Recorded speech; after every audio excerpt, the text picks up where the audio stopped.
Hello,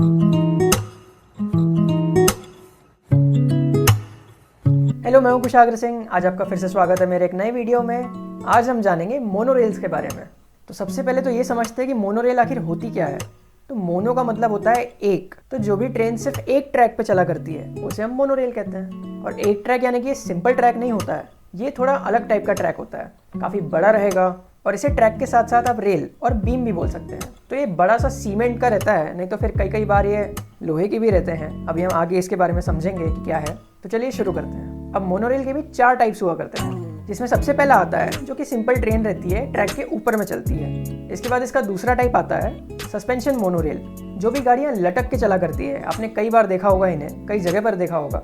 India में तो नहीं है लेकिन बाहर में। लेकिन ये काफ़ी खतरनाक होती है। कई बार इनका एक्सीडेंट हो चुका है, ये ऊपर से बिल्कुल गिर चुकी हैं। एक लोहे की पटरी रहती है, उसके ऊपर इसके चक्के लगे रहते हैं और उसी के सपोर्ट से ये पूरा आगे तक जाया करते हैं। तो ये दूसरा इसका टाइप हो गया। इसके बाद इसका तीसरा टाइप आता है मैगलेव। तो मैगलेव होती है दुनिया की सबसे फास्टेस्ट ट्रेन।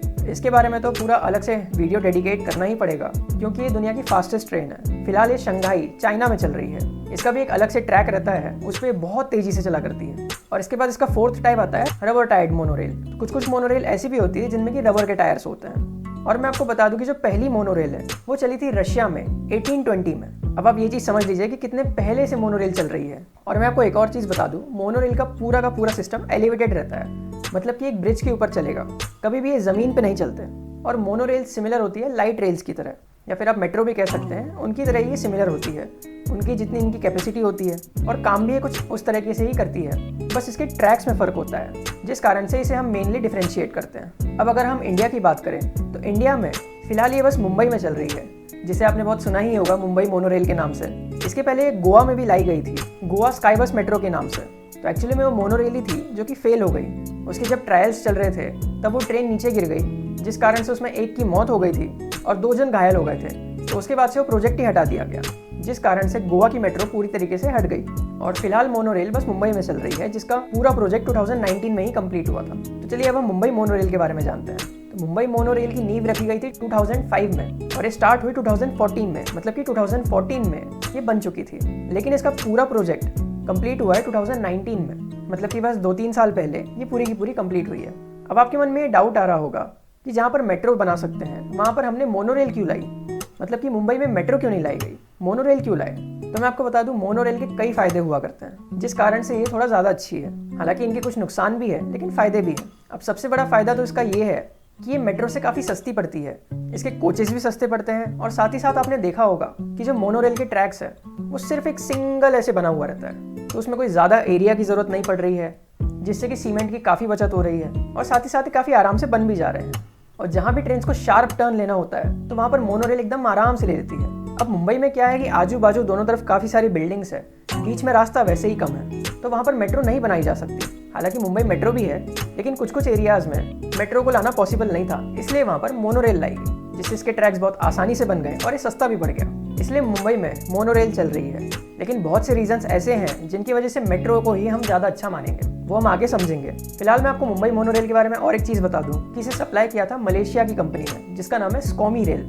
अब मैं आपको बता दूं, मुंबई मोनोरेल टोटल 4 डिब्बों की हुआ करती है और इसकी अगर कैपेसिटी की बात करें तो इसके हर कोच में 124 जन, मतलब कि 124 लोग खड़े हो सकते हैं और 18 लोग बैठ सकते हैं उसमें। तो ये हर एक कोच का हो गया। और मुंबई मोनोरेल का पूरा प्रोजेक्ट बना था टोटल ₹3000 करोड़ का।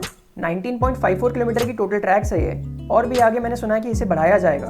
और इसकी मैक्सिमम स्पीड है 80 किलोमीटर पर आवर की, जो कि काफ़ी ठीक है। हाँ, आप सोच रहे होंगे कि मेट्रो की तो इससे ज़्यादा है, लेकिन कोई बात नहीं, 80 भी कम नहीं है। और मैं आपको बता दूं, इसमें कोई पेंटोग्राफ नहीं होता, मतलब कि अलग से वायर लगाने की इसमें ज़रूरत नहीं पड़ती है, OHE वायर, जिससे किसी सप्लाई दिया जा सके।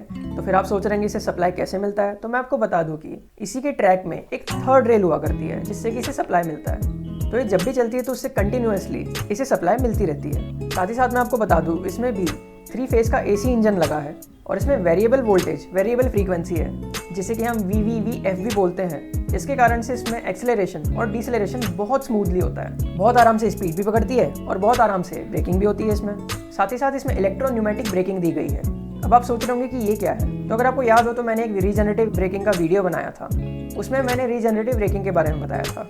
तो सेम चीज़ इसमें भी है, जहाँ जहाँ इंजन लगे वहाँ रीजनरेटिव ब्रेकिंग हो रही है और बाकी डिब्बे में नॉर्मल मैकेनिकल ब्रेकिंग हो रही है। तो ये प्रोसेस पूरा एक साथ होता है, जब भी लोको पायलट इसके ब्रेक अप्लाई करेंगे तो सब कुछ एक साथ ही होगा। जहाँ जहाँ इंजन है वहाँ रीजनरेटिव ब्रेकिंग हो जाएगी, और जहाँ जहाँ कोच है वहाँ पर मैकेनिकल ब्रेकिंग हो जाएगी। और अगर इमरजेंसी ब्रेक लगाते हैं तो पूरे में ही मैकेनिकल ब्रेकिंग होती है।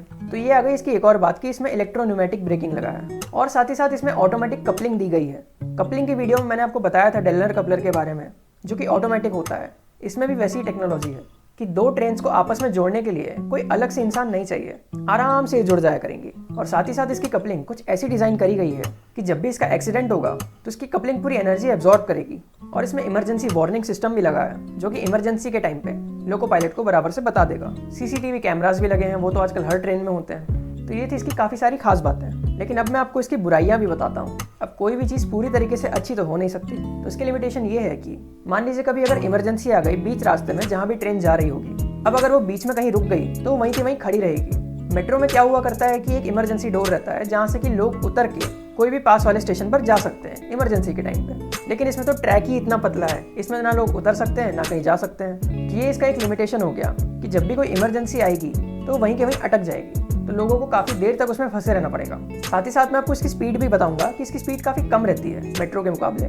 क्योंकि ये सिंगल बीम ऑफ ट्रैक पे चलती है, जिस कारण से 80 ही इसके लिए काफ़ी ज़्यादा है। अब आप एक और चीज़ सोच रहे होंगे कि मोनोरेल्स आके ट्रैक कैसे चेंज करती है, तो मैं आपको बता दूं, इसके जो ट्रैक्स है वो थोड़ा स्पेशली डिज़ाइन होते हैं। तो जहाँ जहाँ भी ट्रैक्स चेंज करने की सुविधा बनी रहती है तो वहाँ पर उतना छोटा सा पोर्शन यहाँ या वहाँ मुड़ जाता है, जैसे भी उसे कंट्रोल करेंगे, और जहाँ भी वो मुड़ेगा वहाँ पर वो ट्रेन चले जाती है। अब मैं आपको इंडिया में मोनोरेल के सारे प्रोजेक्ट्स के बारे में बताऊंगा कि कहाँ कहाँ ये चल रहे हैं और कहाँ कहाँ इन्हें हटा दिया गया है। फिलहाल तो अहमदाबाद से ढोलेरा के बीच में इसका काम चल रहा है, तो अहमदाबाद में भी मोनोरेल बन रही है। अब देखते हैं कब तक कंप्लीट होगी। वारंगल में मोनोरेल का प्रोजेक्ट प्रपोज किया गया है, अब देखते हैं ये पास होता है कि नहीं।